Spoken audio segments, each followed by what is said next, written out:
২৬ June দেশের ক্রিকেটের ইতিহাসে ঐতিহাসিক একদিন। ২০০০ সালের এই দিনেই ৯টি টেস্ট খেলুড়ে দেশের ভোটে টেস্ট ক্রিকেটের অভিজাত ক্লাবে ১০ম সদস্য হিসেবে যোগ দেয় টিম বাংলাদেশ। ঐতিহাসিক এই দিনটির ২৫ বছর পূর্তিতে প্রথম টেস্ট দলের সদস্য ও সাবেক ক্রিকেটার ও কর্মকর্তাদের নিয়ে জমকালো এক অনুষ্ঠানের আয়োজন করে বিসিবি। এতে বাংলাদেশের ভবিষ্যৎ ক্রিকেটারদের তুলে আনতে ১০০ স্কুলে সিনথেটিক পিচ বসানোর অঙ্গীকার করলেন ক্রীড়া উপদেষ্টা।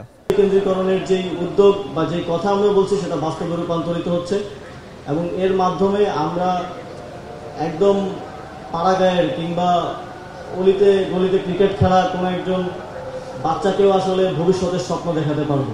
স্কুল ক্রিকেট অনেকগুলো স্কুল ক্রিকেটে ভালো করে, আমরা সেই জায়গা থেকে একটা অ্যাসেসমেন্ট করে বিসিবির সহায়তা নিয়ে ১০০টা স্কুলের মাঠে আমরা সিনথেটিক পিচ স্থাপন করে দেব।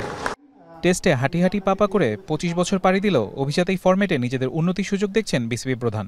দায়িত্ব নেওয়ার পরপরই শুরু করেছেন ক্রিকেট বিকেন্দ্রীকরণের কাজ, আর এ লক্ষ্যে এখন থেকে জাতীয় ক্রীড়া পরিষদের সঙ্গে এক হয়ে কাজ করার অঙ্গীকার বিসিবি সভাপতির। ৪টা রিজনে আমরা ৪টা ছোট্ট বাংলাদেশি ক্রিকেট বোর্ড বানাবো। সেখানে একজন হেড অফ ক্রিকেট থাকবে, তিনি তদারকি করবেন তার জেলায়, তার বিভাগে, তার রিজনে যতগুলো কোচ থাকবে সেখানে একটা প্রিমিয়ার লিগ করার চিন্তা করছি, সেখানে কোচ ডেভেলপমেন্ট প্রোগ্রাম চিন্তা করছি, একটা ফান্ডিং মডেল তৈরি করছি যেখানে তাদেরকে সবসময় মিরপুরের উপরে ডিপেন্ডেন্ট হতে হবে না। আমরা এখনও কিন্তু আমাদের ফার্স্ট ক্লাস টিমগুলো মিরপুর থেকে তৈরি করি।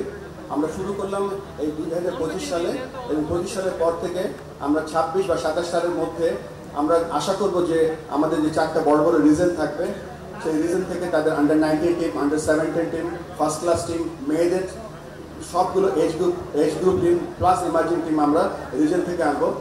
২৫ বছরের পথ চলায় পেরোতে হয়েছে বেশ কিছু চড়াই উতরাই, এসেছে বহু ব্যক্তিগত অর্জন, তবে তেমন একটা নেই দলগত অর্জন। ক্রিকেটের আদিম ফরম্যাটে তাই বাংলাদেশের পথ চলা মসৃণ করার প্রত্যয় নতুন বিসিবি প্রধানের। টেস্ট ক্রিকেটে বাংলাদেশকে যেতে হবে বহুদূর। আগের ২৫ বছরের প্রাপ্তিকে সঙ্গী করে আগামী দিনগুলোতেও সাফল্যের প্রত্যাশা দেশের সকল ক্রিকেট প্রেমীদের। ফারহান ইহসান, এখন, ঢাকা।